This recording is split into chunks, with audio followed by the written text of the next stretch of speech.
Bonjour à tous, je suis très heureux de vous retrouver pour ce premier Kahoot. Donc aujourd'hui ce sera sur la vache. On va en faire une toutes les 2 à 3 semaines. Donc n'hésitez pas dans la description à mettre votre adresse mail parce que je vous enverrai des mails à chaque nouveau Kahoot. Dishes, Orange. laundry, the cleaning up, feed the Orange. cat. Yes? Stop talking. Je vous tiendrai au courant aussi sur Instagram bien sûr. C'est sur YouTube Live, il suffit juste de vous connecter sur ma chaîne YouTube. Là on n'était pas énormément, c'était le premier Kahoot. J'espère qu'on sera plus nombreux la prochaine fois. C'était surtout destiné aux terminales qui rentrent en BCPST parce que les questions étaient assez simples quand même. Mais ça va évoluer, il va en avoir pour tous les goûts. Donc j'espère que vous allez aimer, il y a plein d'explications chaque fois et je suis sûr que vous allez apprendre plein de choses. Allez, à tout de suite. C'est parti.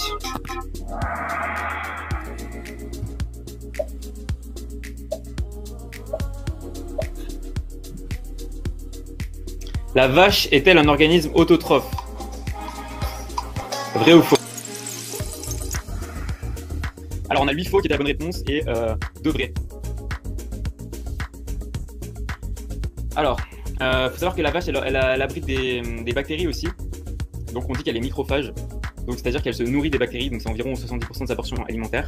La définition de l'autotrophie, c'est la capacité de produire une matière organique à partir de la réduction de matière inorganique et d'une source d'énergie externe.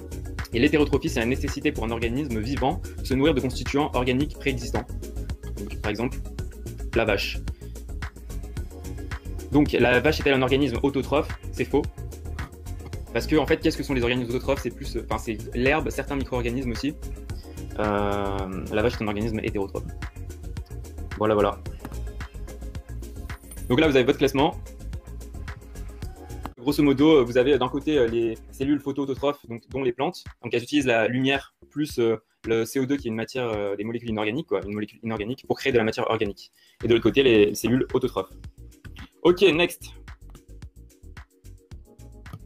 Dans quel écosystème vit la vache? La forêt tempérée, la prairie, la plage ou la forêt tropicale? Ok. Et quelqu'un qui a répondu la plage quand même. Alors, c'est la prairie, mais ça c'est à l'état naturel, bien sûr.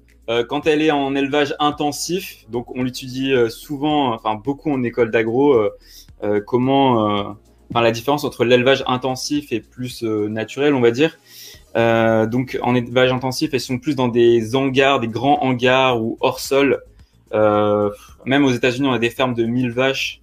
Bon, je vous laisse imaginer les conditions sanitaires. Mais dans l'état naturel, la vache, elle broute dans la prairie. On a E qui est en tête, avec 1565, suivi par Vachette. La vache est un producteur secondaire dans la chaîne alimentaire. Vrai ou faux? Je vous laisse le classement. Là, normalement, on va avoir un petit schéma. Voilà, tout simplement parce que les producteurs primaires, c'est les végétaux, certaines bactéries aussi, mais elles fabriquent de la matière organique à partir de matière inorganique et d'une source d'énergie externe. Donc là, c'est la lumière. Et la vache, elle mange l'herbe, donc c'est un producteur secondaire, tout simplement.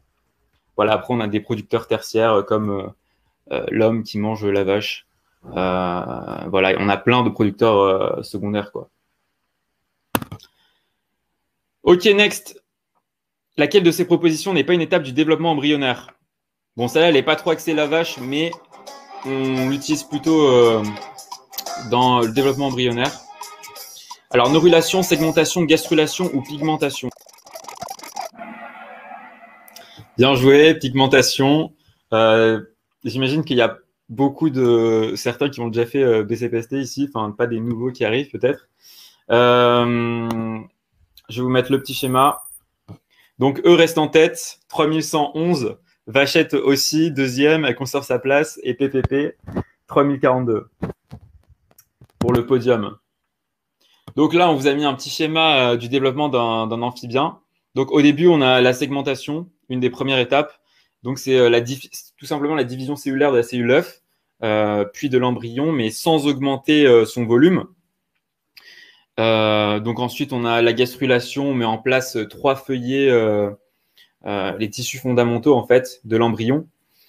Et ensuite, on a la neurulation qui est un peu l'ébauche du système nerveux plus tard. Combien pèse une vache laitière? Ok, on a du 500 kg, du 1000 et du 1500. Donc la bonne réponse, c'était 500 kg. On va vous passer une petite image après. Oh, Vachette passe en tête, 3876. On a 15 questions, hein. Donc vous pouvez encore revenir tranquillement. Donc, ça, par exemple, c'est la race qui s'appelle blanc, bleu, beige. Bleu, blanc, beige, je ne sais plus exactement. Donc, qu'est-ce qui se passe avec cette vache? En fait, on lui a introduit génétiquement, hein, un gène qu'on appelle le gène CULAR qui permet d'hypertrophier ses muscles. Et là, cette vache, par contre, elle pèse environ 800 kilos comparé à la moyenne qui est 500, 600, 650. Et pourquoi on fait ça? Ben, tout simplement pour qu'elle produise de la viande de meilleure qualité, en tout cas plus de muscles. Allez, question suivante. Laquelle de ces propositions n'est pas un organe de préhension des aliments chez la vache?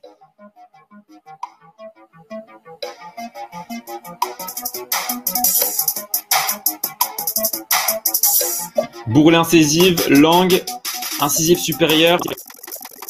La réponse était les incisives supérieures.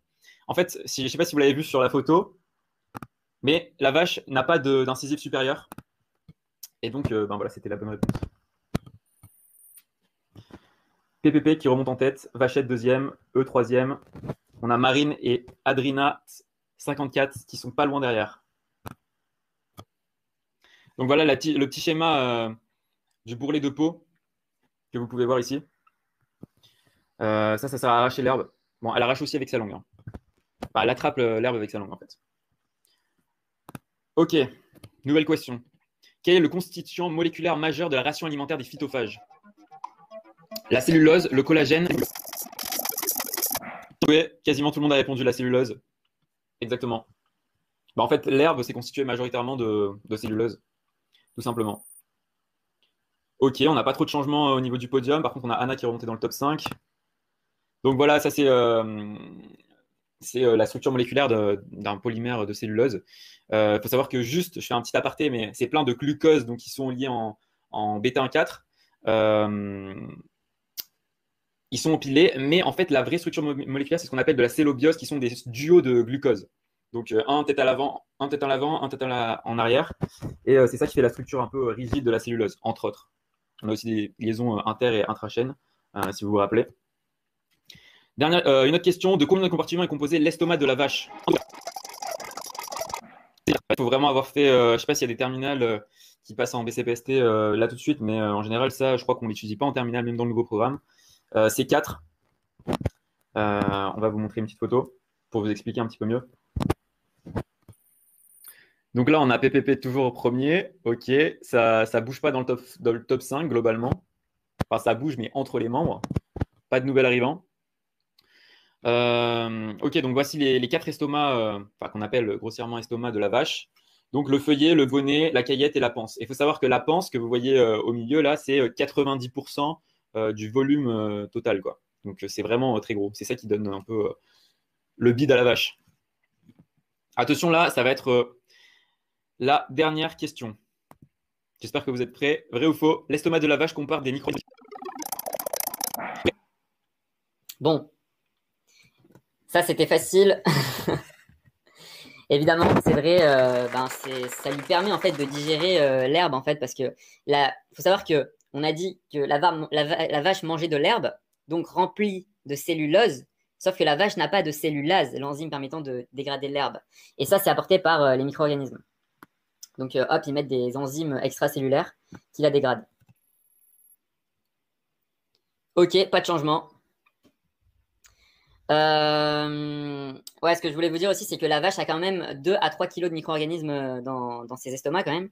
Donc, c'est pas rien. Et notamment, 70% de la ration alimentaire en protéines de la vache est apportée par les micro-organismes, parce que ces micro-organismes, ils se renouvellent et ils meurent. Et c'est plein de protéines, un micro-organisme, évidemment. Donc, c'est comme ça que la vache acquiert sa ration alimentaire en protéines. Parce que dans l'herbe, il n'y a pas beaucoup de protéines, quoi. Ok, ensuite, le lait est composé en majeure partie d'eau, de lactose.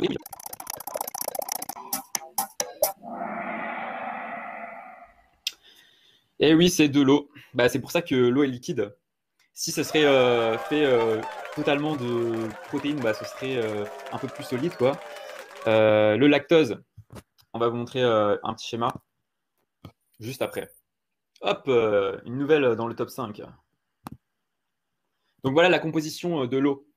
Donc pour 1 litre de lait, donc 1 litre c'est 1000 grammes, c'est 900 grammes d'eau, donc c'est-à-dire 90% d'eau. Donc ensuite on a de la matière grasse, 30, 40, donc ça fait 4% à peu près de, de lipides qui sont à peu près des triglycérides. Donc ces triglycérides, comment elles sont synthétisées? Par tous ces micro-organismes. Parce que pareil, dans l'herbe, la vache, elle mange de l'herbe. Dans l'herbe, est-ce qu'il y a beaucoup de lipides? Non. En fait, c'est ces micro-organismes qui fabriquent des acides gras volatiles et c'est ça qui donne la matière grasse du lait, entre autres. Bon, ensuite, bien sûr, on a de la matière, des matières minérales, donc c'est pour ça qu'on dit qu'il y a beaucoup de calcium, de magnésium, etc. dans le lait.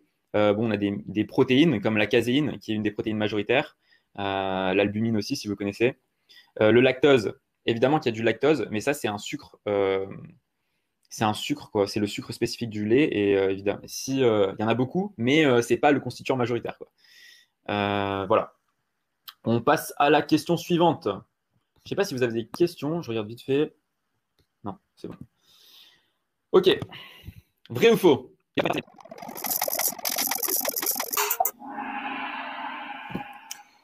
Faux. Ça, vous verrez vraiment s'il y en a qui passent en école d'agro. Je sais pas si vous voulez faire agro, veto ou G2E ou NS. Mais en agro, on étudie beaucoup donc la reproduction de la vache. On va vous montrer une petite explication un petit peu après. Ok. Pas de changement dans le top 5. Toujours PPP en premier pour l'instant. Donc ça, c'est des veaux qui ont le gène CULAR. En fait, je ne sais pas si vous vous rappelez la photo qu'on vous a mis tout à l'heure avec la vache bleu, blanc, beige là, qui a le gène CULAR. Mais en fait, ces vaches, elles ne peuvent pas mettre bas naturellement, tellement elles sont modifiées génétiquement. C'est-à-dire qu'elles sont tellement... leurs fesses, leur popotin est tellement hypertrophié que c'est impossible qu'elles mettent bas naturellement. Le veau ne passe pas, quoi. Donc ça donne des gros veaux. Question suivante. La sudation est un... Évidemment, vrai. Pas de changement. Pas de changement dans le classement. Je me demande qui est 6 du coup. Les 6, 7, 8, à combien ils sont du top 5? Donc, la vache, c'est un mammifère et du coup, elle est constituée de fanère. Donc, le fanère, c'est un peu tout ça. Et en fait, le fanère, c'est le poil du mammifère. Le poil, c'est le fanère du mammifère plutôt. Et donc, on a des glandes sébacées, on a plein de choses qui permettent d'avoir une certaine chaleur latente de vaporisation parce qu'elles vont libérer de l'eau, ce qui va refroidir la vache. Donc, en fait, c'est comme nous, hein. C'est les mammifères, quoi. Donc, évidemment, la vache sue, ce qui la refroidit. Qu'est-ce que la vache n'est pas? Un mammifère, un... Ok. Bien joué. Bon, celle-là, elle était un peu cadeau. Maintenant, si on vous explique un petit peu qu'est-ce que les différents termes, pour réviser un petit peu. Donc, le mammifère, grosso modo, on peut dire que c'est un animal qui a des poils et des glandes mammaires. Le vertébré, bah, il a toujours un squelette interne, tête, tronc, queue. Tétrapode, il a 4 membres chiridiens, donc en fait, c'est des membres qui sont articulés. Appendice locomoteur articulé. Et bon, le reptile, ben, c'est pas un reptile, évidemment. Donc, le reptile, il y a plein de choses, mais il a une température variable. On appelle ça ectoderme. Il a un corps allongé, il est recouvert d'écailles. La vache n'a pas tout ça. Question suivante. D'ailleurs, je me suis trompé tout à l'heure, je vous ai dit qu'il restait une question, mais en fait, il y a 20 ou 25 questions. Du coup, là, il en reste 2, je crois. Pas de changement dans le podium. PPP toujours en premier. Qu'est-ce que la vache ne peut pas être? Oui, ça se dit pas. Alors, une vache à viande, bah, c'est tout simplement une vache qui est élevée spécifiquement pour sa viande et on ne la fait pas produire de lait. Ça donne des viandes de meilleure qualité que la vache de réforme qu'on voit là-bas. Et les vaches de réforme, c'est tout simplement des vaches laitières qui sont trop vieilles et donc ben, on en fait des steaks, quoi, grosso modo. On va pas les gaspiller, entre guillemets, forcément. Mais comme ces vaches, elles sont faites pour produire du lait, elles ont été sélectionnées depuis des années, génétiquement ou pas, pour produire du lait. Elles sont pas faites pour produire de la viande à la base. En plus, elles sont vieilles.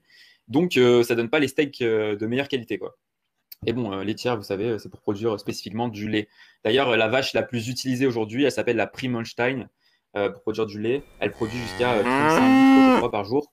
Et elle a des pies énormes. Bon, ça pose d'énormes problèmes de santé pour les vaches. Mais voilà, c'est la vache la plus utilisée. C'est la vache qui est blanche avec des taches noires, que vous voyez souvent dans les pubs hyper connues. Ah, on a un changement là. Anna qui passe top 3. Toujours PPP en premier, Vachette en deuxième. C'est parti, la dernière question. Aujourd'hui, les vaches laitières ne sont pas sélectionnées génétiquement sur. On dit bien aujourd'hui. Hein. Leur fertilité, la santé de leurs mamelles, leur longévité ou la quantité de lait.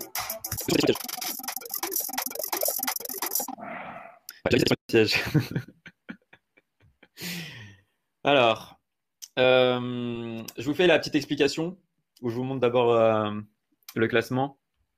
Je vous fais la petite explication d'ailleurs. En fait, aujourd'hui, les vaches laitières ne sont plus sélectionnées sur la quantité de lait. Pourquoi? Parce qu'elles produisent déjà d'énormes quantités de lait. Et du coup, ce qui intéresse beaucoup les généticiens pour créer de nouvelles vaches, enfin du coup les éleveurs, c'est plus la santé de leurs mamelles, parce qu'elles ont souvent des infections à cause de la trop grande quantité de lait, de la trop grande suractivité de leurs mamelles. Donc on appelle ça des mammites, des infections. La durée de vie des vaches laitières aussi, c'est un gros problème. Parce qu'elles peuvent choper des maladies, elles sont sélectionnées elles ont été sélectionnées pendant des années sur la quantité de lait. Donc maintenant, voilà. Et sur la fertilité, on essaye qu'elles mettent bas naturellement. L'insémination artificielle, ça coûte assez cher. Mais c'est pas tout, hein. On a plein de critères. Si vous savez, c'est un monde à part ce truc. Et du coup, ça fait que maintenant, la quantité de lait, en fait, elles sont plus tellement. Enfin, elles produisent déjà beaucoup de lait, quoi. Ok, classement. Troisième, Anna. Deuxième, Vachette. Et premier, PPP. On a Iria cinquième et Adriana, je crois, ou je sais pas exactement, quatrième. Donc quand même, 12 questions sur 5 répondues PPP, bravo. 11 sur 15, Vachette et Anna, 10 sur 15. C'est la fin de ce live. J'espère que vous avez aimé. On en fera, je ne sais pas si on va en faire une toutes les 2 semaines ou une toutes les 3 semaines, mais je trouve ça super dynamique et intéressant. Moi, j'adore expliquer de cette manière. Donc PPP, bravo, tu remportes ton pack sur la vache. Donc je t'invite à me contacter en privé sur Insta, par exemple. Et quoi d'autre? Sinon, je ne sais pas si vous êtes en terminale ou en BCPST, mais nous, on a des packs de flash fiches pour vous faire réviser dès la rentrée, donc sur le nouveau programme qui va commencer. On va sortir ces packs de flash fiches, là, ils sont quasiment finis, mais on les sortira officiellement le 15 août, donc ils sont à précommander. Tout ça, c'est sur la bio sur l'Insta. Et on a des packs de flash fiches aussi, enfin un pack de flash fiches pour l'instant pour les BCPST qui rentrent en BCPST 2. Pareil sur l'Insta, tout est expliqué. Voilà, n'hésitez pas à nous faire des retours en commentaire si vous avez aimé, si vous voulez qu'on en fasse plus. Moi, j'adore faire ça. Maintenant, c'est à vous. Est-ce que vous avez appris des trucs utiles? Voilà. Je vous dis à bientôt pour le prochain live.